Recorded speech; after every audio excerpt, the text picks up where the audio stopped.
plus en plus de domaines touchant nos vies quotidiennes sont concernés par la robotique. Pour faire face à cette réalité, la Commission européenne est en train de créer un cadre juridique. Mais de quoi parle-t-on quand on parle de robot? Le mot robot est apparu en 1920 dans la pièce de théâtre R.U.R. de Karel Čapek. C'est le nom du serviteur mécanique. Ce mot désigne travail, servitude en tchèque. Le mot robotique qui dérive de robot est apparu en 1941 dans la nouvelle Cercle vicieux de l'auteur Isaac Asimov. Le mythe du robot intelligent est depuis longtemps ancré dans notre culture.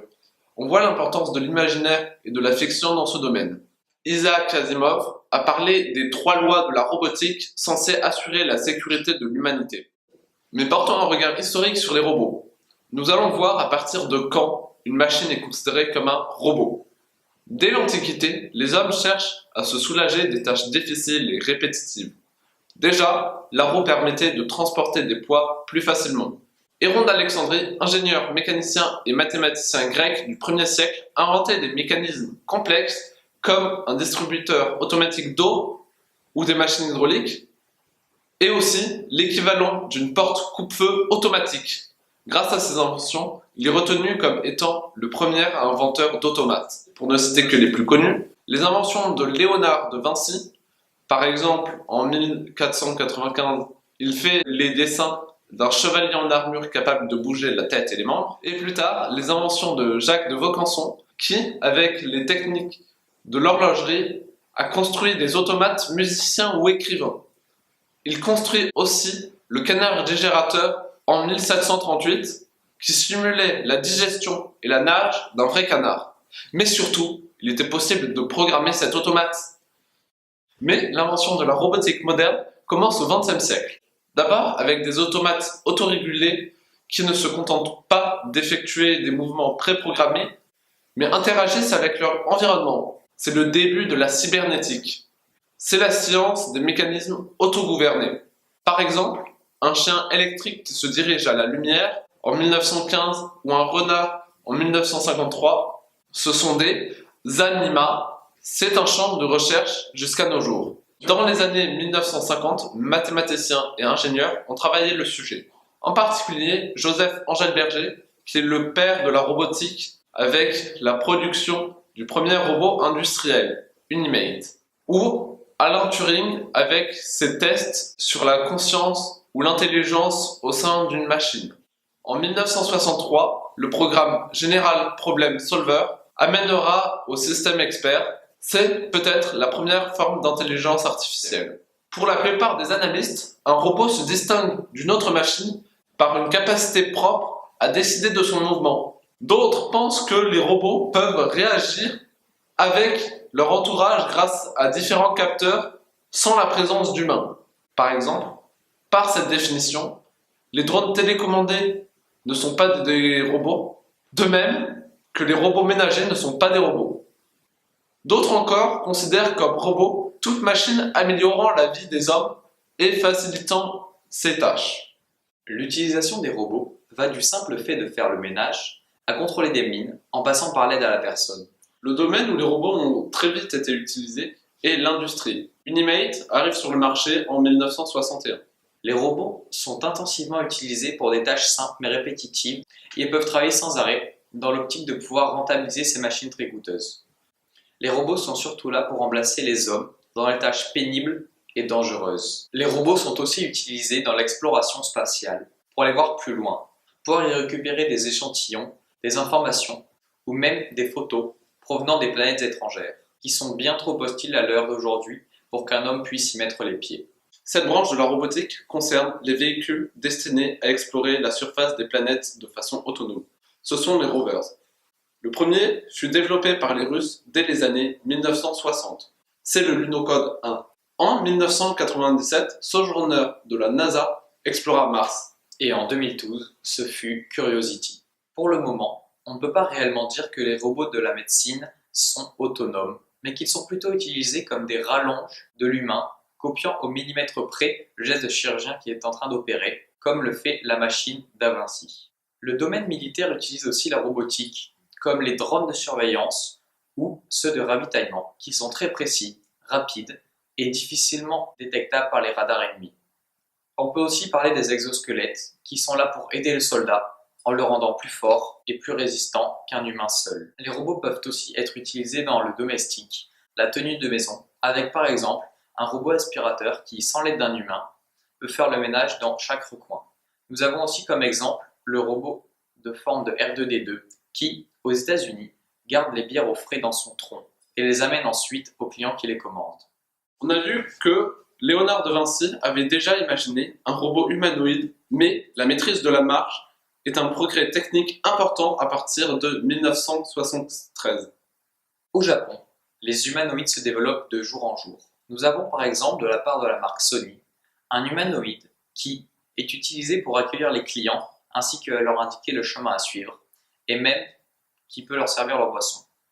Le robot Asimo de Honda est capable de marcher en 2000 et sa dernière version, qui date de 2011, peut sautiller sur un pied, courir jusqu'à 9 km/h et même manipuler des objets. Pendant cette période, des robots humanoïdes se sont développés comme le robot danseur, des robots violonistes ou même des robots qui aident à domicile. On trouve des exosquelettes biomécaniques ou motorisés qui aident les personnes handicapées motrices. Restez avec nous pour la suite de ce journal qui parlera des enjeux et de la recherche sur les robots, juste après cette courte page de publicité. Je suis Roomba, le robot aspirateur, et ma vision du ménage est un peu différente de la vôtre. Pour vous, ceci est un sol sale. Pour moi, c'est un lieu de travail avec plein de bords à nettoyer. Pour vous, c'est l'heure du goûter. Pour moi, une zone où redoubler d'efforts. Pour vous, ceci est une pièce encombrée. Pour moi, presque un terrain de jeu. Le ménage est pour vous une corvée. Pour moi, juste ce pourquoi je suis programmé.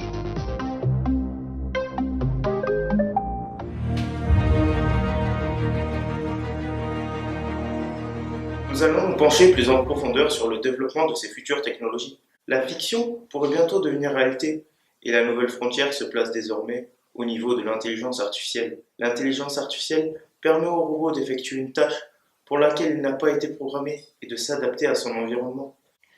Ainsi, l'intelligence artificielle est la science dont le but est de faire par une machine des tâches que l'homme accomplit en utilisant son intelligence. C'est le cas du projet SeaCorp, qui travaille sur un ordinateur du nom de SIC, capable d'apprentissage automatique, par exemple en posant des questions en rapport à ce qu'il sait déjà. SIC n'est pas un ordinateur programmé au sens primaire du terme, mais il s'appuie sur des réseaux de neurones artificiels. C'est un système qui permet aux machines d'évoluer grâce aux données qu'elles accumulent. Une recherche ambitieuse, mais qui pourrait marquer un tournant dans l'histoire de la robotique. Un autre projet très avancé est le véhicule autonome. Nous sommes au début des recherches alliant en robotique et intelligence artificielle, mais les perspectives sont immenses. Les robots sont-ils une menace pour l'espèce humaine? Isaac Asimov évoquera le syndrome de Frankenstein pour parler des peurs des nouvelles technologies et de la peur que la création se retourne contre son créateur. Mais voyons maintenant les avantages et les inconvénients concrets. Il y a plusieurs avantages liés à la robotique. Tout d'abord, la rentabilité pour les entreprises de production industrielle. Au long terme, les robots sont moins coûteux et créent des produits de meilleure qualité et surtout de qualité constante. Ils peuvent être opérationnels tous les jours, travailler 24 heures sur 24, 7 jours sur 7, sans pause, sans fatigue et sans erreur. Un robot est capable de faire le travail de plusieurs personnes et un robot n'a pas besoin de formation professionnelle continue. Un autre avantage porte sur la sécurité. Il permet de protéger des vies humaines en remplaçant des hommes dans des actions dangereuses, par exemple pour le déminage ou dans des centrales nucléaires, réacteurs ou sur des aides de combat militaires. Les APS, automates programmables de sécurité, sont plus rapides que les hommes dans la prise de décision lorsqu'un danger apparaît. Ils sont utilisés, par exemple, dans des usines ou des lieux publics pour réagir en cas d'incendie. Les Robocop, pour la surveillance policière, sont plus efficaces pour traiter de nombreuses informations qu'un simple policier dans la rue. Les robots peuvent remplir des métiers moins nobles, comme un robot aspirateur.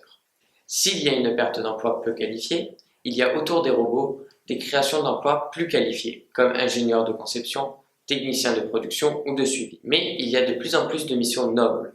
Dans ce cadre, on constate la possibilité de remplacer des professeurs, par exemple de musique ou de jeux tels que les échecs, ou de remplacer des animateurs, par exemple, dans des maisons de retraite.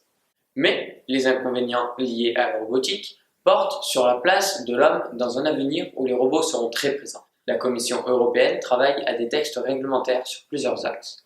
Axe juridique, qui est responsable en cas d'accident ou suite à une action du robot. Axe social, si le solde d'emplois détruit est supérieur au nombre d'emplois créés. Il y a également une réflexion sur la création d'une personnalité électronique pouvant aller au tribunal. On voit qu'on est déjà bien au-delà des 3 lois d'Asimov. On peut aussi se demander si des robots auront un jour une conscience, et alors, quels droits devront leur être accordés? Mais cela pose une question de ce qu'est la conscience, et c'est une large question. On parle de rovolution pour parler de la révolution de notre mode de vie apportée par les robots. Les robots sont des outils, et selon ce qu'on en fait, ils peuvent être bien utilisés ou mal utilisés. Comme chaque invention d'outil, le robot n'est pas là pour remplacer l'homme, mais pour l'aider. Donc, à la question de savoir si le travail humain doit être robotisé, on peut dire que dans l'histoire de l'humanité, les hommes ont toujours créé des outils de plus en plus complexes pour faciliter des tâches existantes et pour développer des tâches de plus en plus complexes.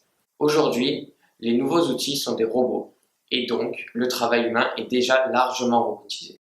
Le développement de la robotique rentre dans cette grande dynamique historique. Mais, pour la première fois de l'histoire, l'outil a des capacités intellectuelles ou logiques parfois supérieures à celles de son créateur. Il est donc du devoir des citoyens, des sociologues, des philosophes, des ingénieurs et des politiques de veiller à ce que le développement reste, au long terme, au service de toujours plus d'humanité.